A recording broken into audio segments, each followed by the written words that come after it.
meditations of our hearts be now and always acceptable in your sight, O Lord, my strength and our Redeemer.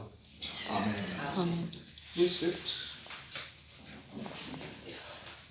From the Acts reading, we hear that they were all filled with the Holy Spirit and began to speak in other languages as the Spirit gave them ability. Now we come to the celebration of the Feast of Pentecost, which is the 50th day since our Easter and the rising of Christ from the dead. It is our climax of these great 50 days of Easter.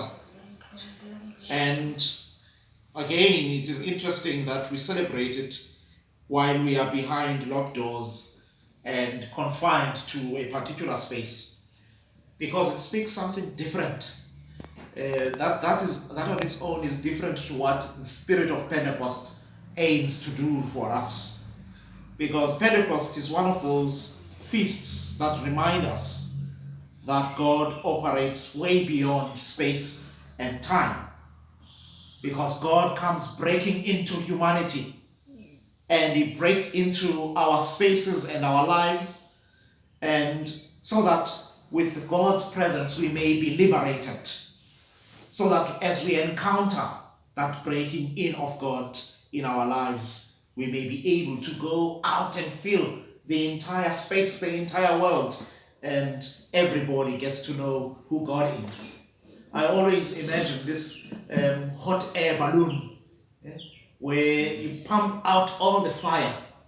It pumps out all the fire, and whatever the wind that comes from the fire, it fills up the entire balloon, and that's where it gets its strength, and it starts to soar through the whole world, over all its space. Now at Pentecost, one of the amazing things that happens, and that is the gift of the day, is that God claims the world with His Spirit. And when He does that, as we see in the Acts reading, He creates this one new great family that has a new identity. And the identity is rooted in nothing else but the very presence of God. That is in God's people, as God descends to His people in His fullness by the Holy Spirit.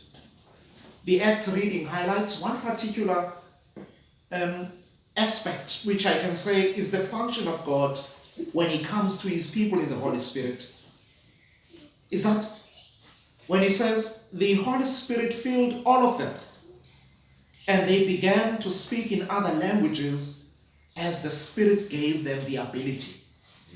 In other words, at Pentecost, we get a glimpse of what is meant by Jesus. If we recall one of the stories of Jesus, when He speaks to the disciples, when they were all going on and on about the observance of certain rules and laws in particular prescribed ways, Jesus says to them, it is not what comes out, it is not what goes in that matters, but it is what comes out that matters. And the story of Pentecost teaches us one thing about God's intention. It teaches us that it was not enough for the disciples to have met and known and saw and believed in Jesus.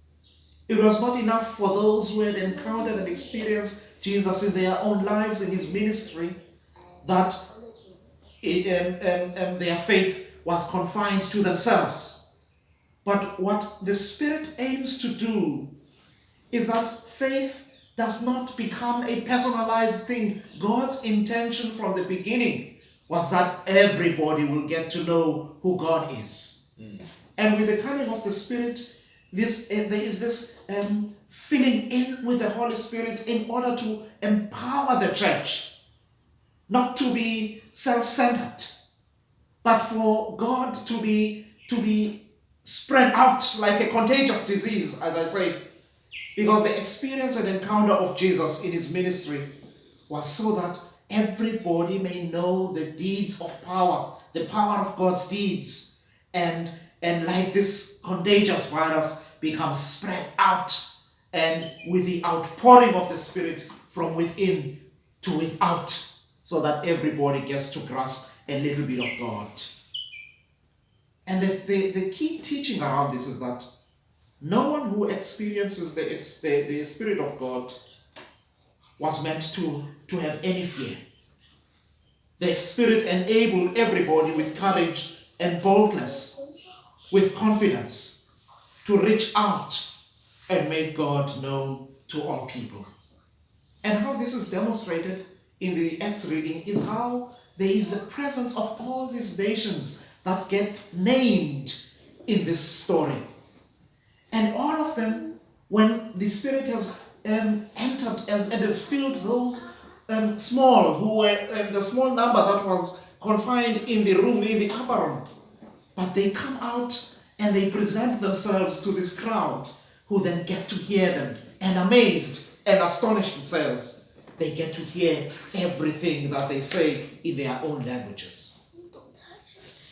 Now, we are all equipped to go out and tell the wonders of God's love, as we hear the story of the gospel in our own language, so that we may not misunderstand what God calls us to do. And today we are reminded that we do have a gospel to proclaim from what God does to each and every one of us. God lives in us.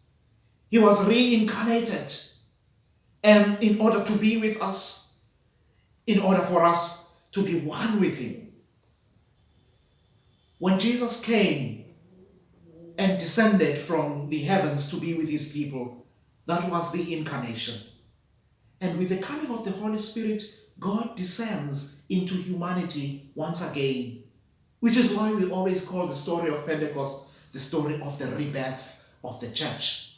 Because the God who once made himself known, once again makes himself known and intends to live in us and with us and through us as we go out into the world to be able to stand boldly. Now, Paul in the Corinthians reading speaks about this gift of God living in us.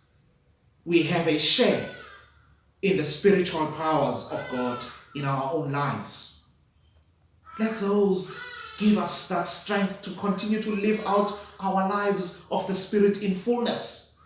Where we are called to live in love, to portray God's love, we do it fully because we are fully equipped.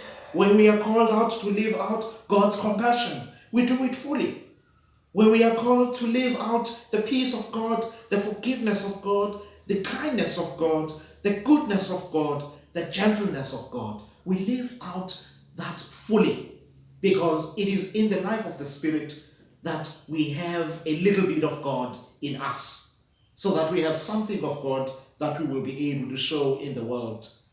And Paul says in one of his letters that if we live by the Spirit, let us also walk by the Spirit. And he says that because he wants us to live out what he calls the fruits of the Spirit, which I've mentioned here. And when we do that, the name of God is glorified, because everybody becomes a witness to the fact that God is alive. God's own being is activated in our own bodies, in our minds, in our thoughts, in our words. And everybody can indeed proclaim that those who confess in the name of the Lord are proclaiming the living God in their own lives as a testimony of the Spirit that works in us. May we continue to celebrate. May we continue to be people that are claimed by God's Spirit, so that our Pentecost experience does not lead us to a personal faith, but it leads us to a faith that is a witness to the whole world that we have encountered. God has broken in to our world, and so that we are empowered to go out there and to be what God calls us to be. Amen. Amen.